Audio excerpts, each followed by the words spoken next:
and welcome to another episode of Game Rivals.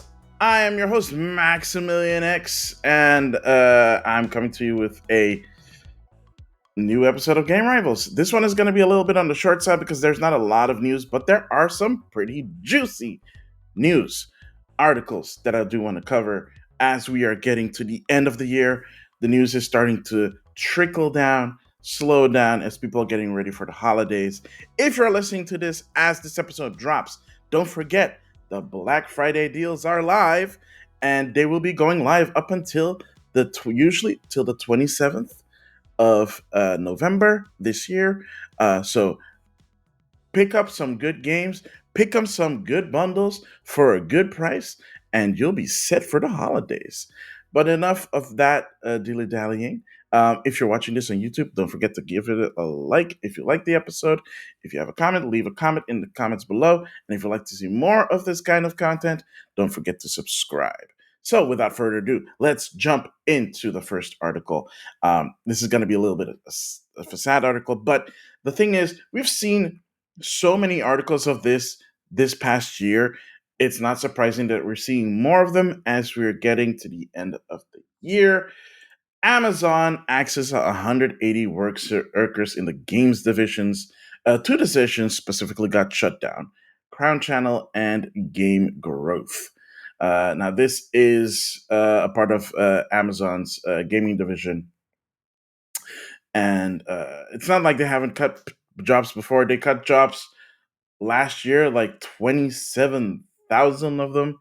Part of them was a Twitch, and it looks like they were not done yet because they ended up laying off staff of their gaming divisions, saying that they want to focus more on the Amazon Prime, Twitch Prime memberships with the free games for Prime. So I guess they don't need that much more people. So they're like, okay, well, time to cut some staff. It's like, no, you could probably do both of them and still not have to fire people. But I guess Amazon was like, well, we're seeing people are still firing people, so we have to let more people go and give a crappy excuse. Thanks, Amazon. You prove that you're still crappy in all the ways to count. I hope these people land on their feet. It's been a crazy year. It's been a crazy year for people in the games industry. So many people have lost jobs. That especially people that work for like development teams that Embracer bought, and then their deal fell through. So now they're just like shuttering studios left and right. And it's like if you left those studios alone, they'd still be there making the games that they want to make. So you also did us a solid, Embracer Group. Thank you so much for being so generous. Jeez Louise. I don't like these like news articles because it's just like it's it happens, you know. It happens. It is very unfortunate. We don't like these things, but I still have to report on them because it is people's livelihoods. People had to like move to like get to their new jobs and stuff like that. So when stuff like this happens, it's always sad. So again, I hope they land on their feet. Um, you know where they're not firing people, though, thank goodness? It is at Bandai Namco, which has announced that they have created a new studio called Studio 2 and Studio S. That's the name of the studio. I Sure. Studio 2 and Studio S. You'd think like, oh, this is a new studio. Oh, what are they gonna do?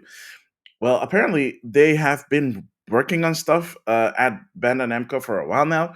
Specifically, everything that has to do with Bandai Namco's and Nintendo's joint efforts, because Studio 2 and Studio S will be working exclusively on Nintendo games, and they have been working on Nintendo games, as posted on their website, which is super crazy.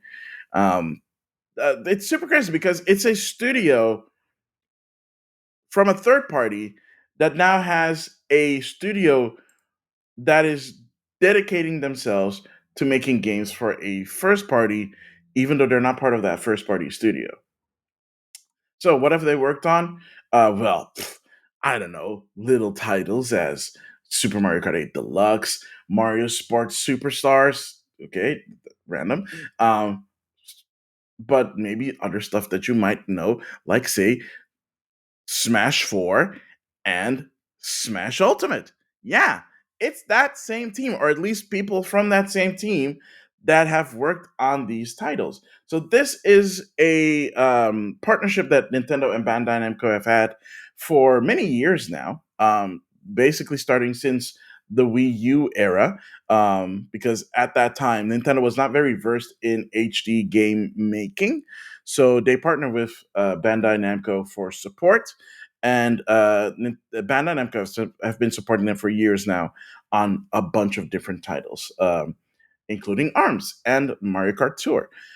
So now they have basically said, okay, we are putting those resources in a dedicated studio, and they will work for dedicated Switch titles, which is a big deal because the last time something like this happened was back in the 90s, technically speaking, or the early 2000s, when the teams that used, or team members that worked on Super Mario RPG left Square Enix to become damn it, what was that studio called again? I forget.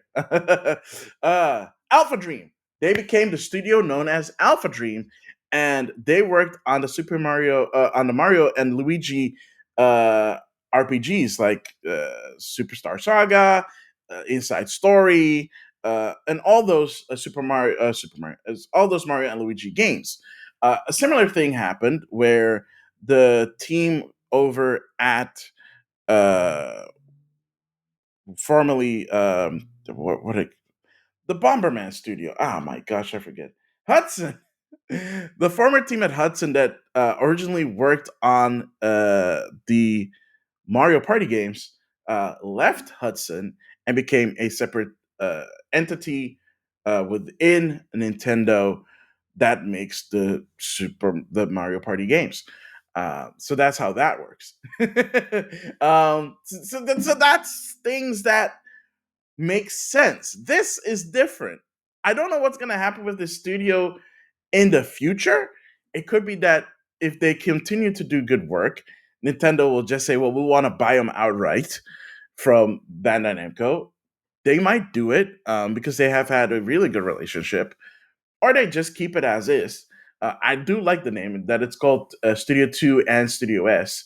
I don't know if it's two separate studios, or actually, you know what? It probably is two separate studios that have joined forces because, like I said, the team that worked on the Smash games are a dedicated team versus the teams that supported Nintendo with their HD endeavors, which were probably like team members that they picked up here and there from Bandai Namco and put together in like a makeshift studio back when it was still a makeshift studio.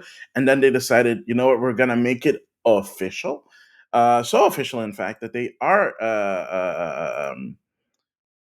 I don't know if they're actually like hiring, but they have like their about us page where they show off some stats. Like for example, that 22% of their workforce of Studio Two and Studio S is women, with the remaining 78% being dudes.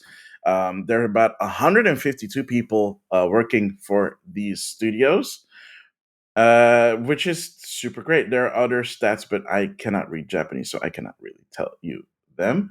I think part of them is like experience versus new team members. So I think new team members make up like 32% of the staff, whereas the veterans make up 68%, I think. And uh, 37% of them are doing like design, 22% of them are coders, and uh, 41% are artists. Okay, that's a lot of artists. That's a lot of artists for a team this big. Yeah, 152 people. That's a lot of people for a studio. That's actually not bad. So yeah, kudos to them for um, dedicating a studio to Nintendo, and I hope we see more cool things coming from them. I hope they continue to support Nintendo in making games, and who knows, maybe in the future they will make original games themselves for Nintendo.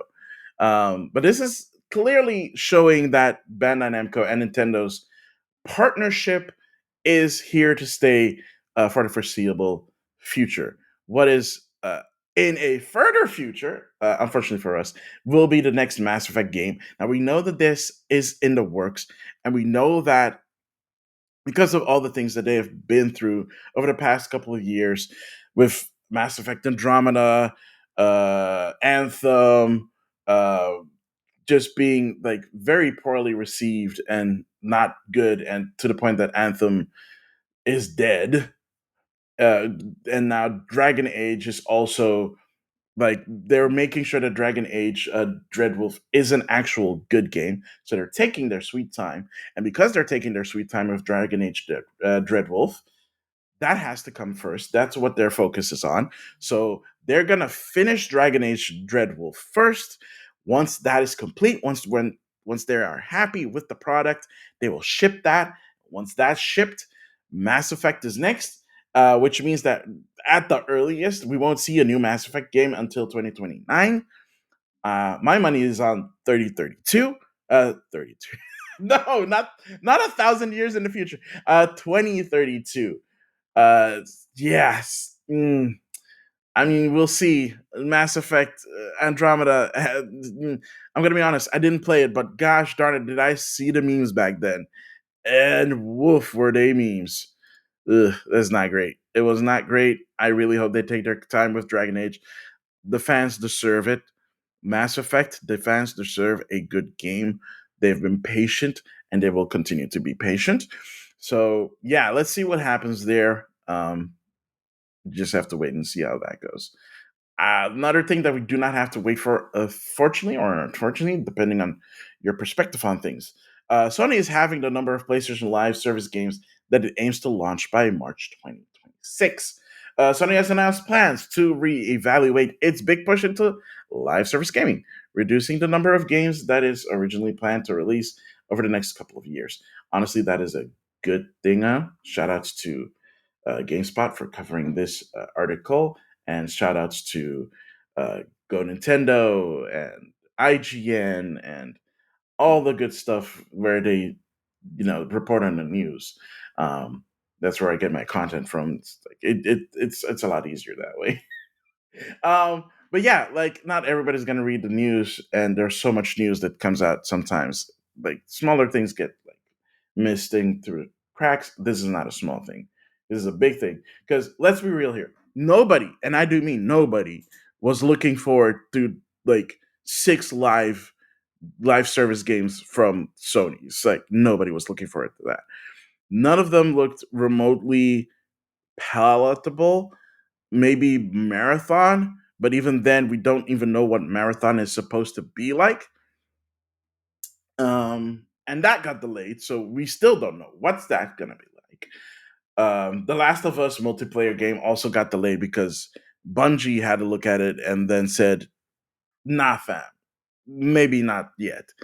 So yeah, we're gonna see how that works. There's a lot going on at Sony with like Jim Ryan retiring, so yeah, who knows who knows what the landscape is gonna look like for PlayStation within the next 2 to 6 months, right? If they're gonna delay some games, so be it. Personally, I'd rather they cancel it and focus on what they're good at, single player games that are strong. That's what they're good at. Maybe try and focus on that. You don't need to have all your gosh darn games being live services. You know why? Because most gamers do not like live services. There's also way too many live service games to choose and stick to. They cost way too much money to invest in, and they cost way too much time to invest in. Most people stick to one and they stick with it unless they nibble here and nibble there. Not everybody has the luxury and time unless you are a gosh darn child. And if you're focusing these games on children, that's a different ethical and moral discussion that we can have that I'm not going to have right now because, for one, it's just me, and I'd rather have this conversation with other people and get their opinions on it, and not being me just saying, please stop with the live game services. I know there are fans of these kind of games. I'm not one of the biggest fans of them. Do I play them? Sure. Doesn't mean that I'm a big fan of them at all. Unless it's a really good, solid game, I don't care. I really don't care. It's one of the reasons why I rarely play Fortnite unless they do something that catches my eye. I'm like, well, oh crap, I gotta have to check it out. Even with that, like when they dropped the old map, I'm like, okay, cool. Did you? Sure. And like, even though it was like the biggest thing to happen to Fortnite since Fortnite happened, I still don't care because it's not a thing that attracts me to a game. Now, playing a solid single or multiplayer game or co-op game, yes, bring that on. Story driven games, yes, please. Action driven games with great mechanics, yes, please. I know that not everybody's going to agree with me on that one, and that's absolutely fine. Everybody has their own thing that they want to focus on, everybody has their own kind of games that they like. Me, not a big fan of live service games. I feel like they take, honestly, I feel like they take away the integrity of gaming as it is, and let's be honest, it hasn't been that great lately. So that's just me. Um, it's just, yeah, it's not great.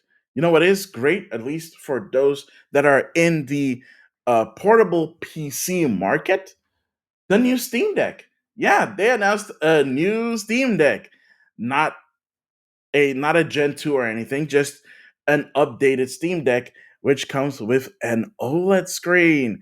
And apparently, it is really good. It helps with the battery life because OLED uses less energy because when the pixels are turned off, they are actually off. They're not like backlit or anything. So that does help with like darker games, we'll say from battery life and stuff like that.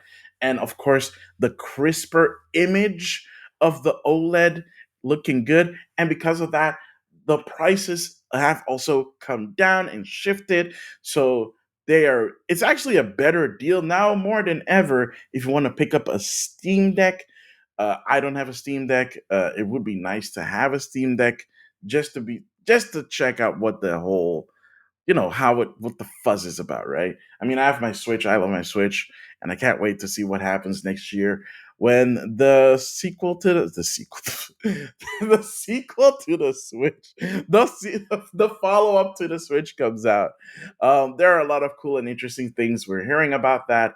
That's really cool, but it's also cool to see that Valve is taking the Steam Deck very seriously because we have seen it in before in the past with the Steam machines and the Steam Link and the Steam controller. And do I? No, that's actually pretty much it. Those are like projects that they've touched upon in terms of hardware. They dabbled in it, it failed, and then they dropped it. So yeah, it's a little bit unfortunate because the Steam Link was actually pretty kind of cool. The Steam controller, I feel like could have used a little bit more workshopping, but for what it was different. It was, I want to say it was innovative, but has anybody tried to replicate it outside of Valve themselves? Not really. I mean, that's why we have the touchpads on the Steam Deck, and they're the only ones that still do stuff like that. So yeah, um, it might also be a patent thing. I don't know. Um, so yeah, so if you want to pick up a Steam Deck for cheap, they still have a baseline with just the LED, but now they also have the OLED model that does support HDR, by the way. So that's pretty impressive. I don't think the OLED on Switch supports HDR, but then again, I don't think the Switch is powerful enough to support HDR to begin with. But yeah, if you want to have PC gaming on the go and have it look better than ever with improved battery life and HDR lighting, can't go wrong with the Steam Deck. I was talking about, I should have done this better. I was talking about the whole, Fortnite, and I don't care.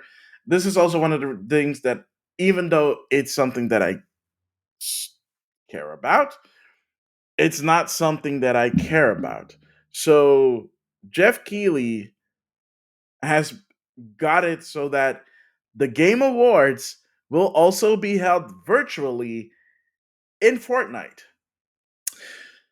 Yeah, that's yeah. That so at the same time, while you're like, you can be watching the live action stuff on the stream, but you could also be virtually present at the Game Awards if you want to be there. Unfortunately, because of the time, I will not be able to experience this live, which kind of sucks. Um, I like my sleep. I like my rest. By the time it goes live here, it's like 3 a.m. It's like, no, no, we're not gonna do that, Monsignor. We're not gonna do that right now. But yeah, if you're interested and you have Fortnite installed on one of your many devices, and you want to be like, yeah, I'm at the Game Awards without being at the actual Game Awards, this is the next best thing. Who is this for? I guess for the, I don't know who this is for. I'm gonna be honest. The Fortnite crowd, sure, yeah, let's go with that. It's made for the Fortnite crowd. Otherwise, it will not be for. I guess this is kind of the whole, like meta world kind of thing, and like being like, oh, Fortnite is a meta world. Yeah, because we've had concerts in there from Ariana Grande uh, and other people. I forget real quickly. That's the only one I remember. Um, yeah, so it is a meta world. I think that's the whole idea behind it. Like, you don't need a VR glasses to be in a meta world, which is true. It's absolutely true. I mean, but yeah, it's absolutely true. No comment on that one.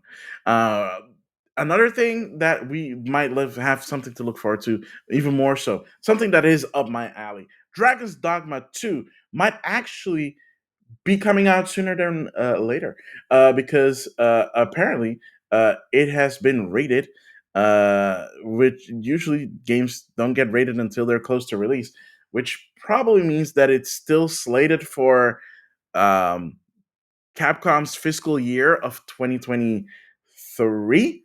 Am I saying that correctly? Yeah. So their fiscal year ends March 31st, like most Japanese companies do. So yeah, if it's being rated, that probably means that it's coming out anywhere between now and March 31st. So anybody looking forward to Dragon's Dogma 2, hey, look forward to it. It's coming out really soon. I tried playing Dragon's Dogma on the Switch because I had a Switch copy that I bought when it was on sale for like dirt cheap. I was like, okay, let's finally check out Dragon's Dogma. And I don't know. I got stuck in a tutorial thingy because of the timing. And I was like, no.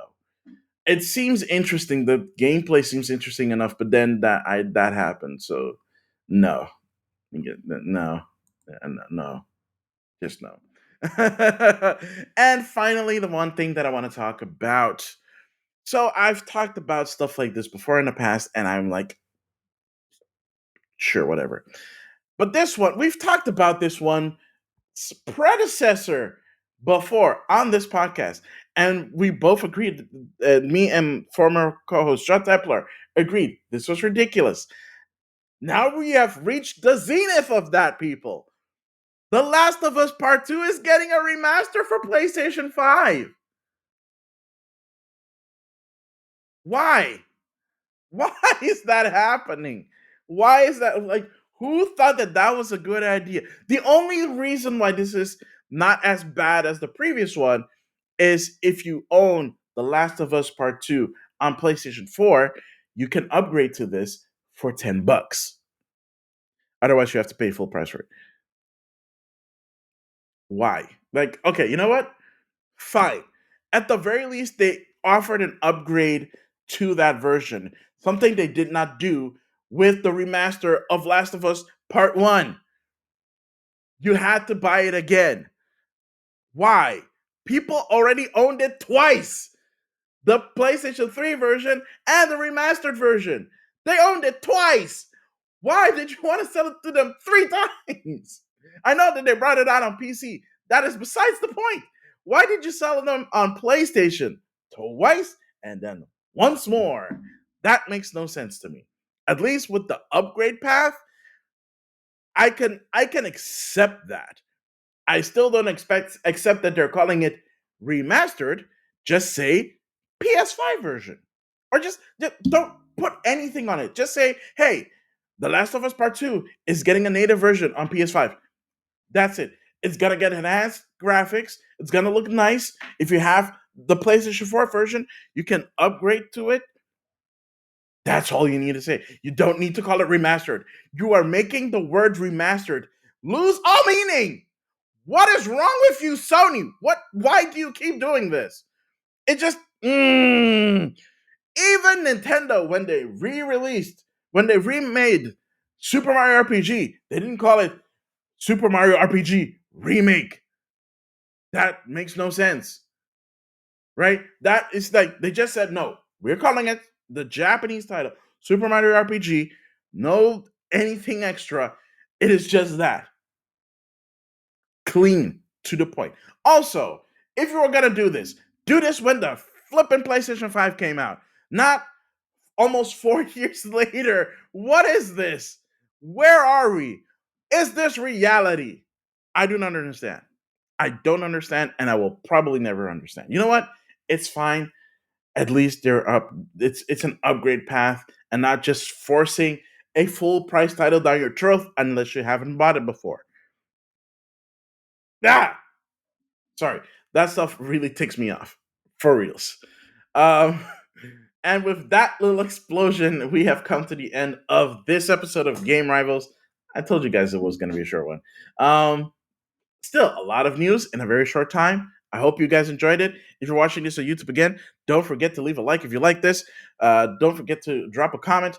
And if you want to see more of this kind of content, please hit the subscribe button and be sure that you hit the bell so that you get notified whenever a new episode drops. We're going to have some fun episodes dropping for the end of the year. So please, if you want to see that as it drops, don't forget to hit the subscribe button. If you're listening to this on the audio version, thank you so much for listening. You can find us on every podcasting service. Our home is on Spotify, but we're also on Apple Podcasts, Google Podcasts, Stitcher, Overcast, you name it, we're probably there. You can also leave us feedback through mail, GameRivalsFeedback at gmail.com. You can find me on social media, on Instagram, at Maximilian_X, or on TikTok, even though I'm barely on TikTok, at Maximilian_X. You can find Game Rivals on there as well, at Game Rivals. That is it for me. I will see you guys next time. I have been and always will be Maximilian X. Later.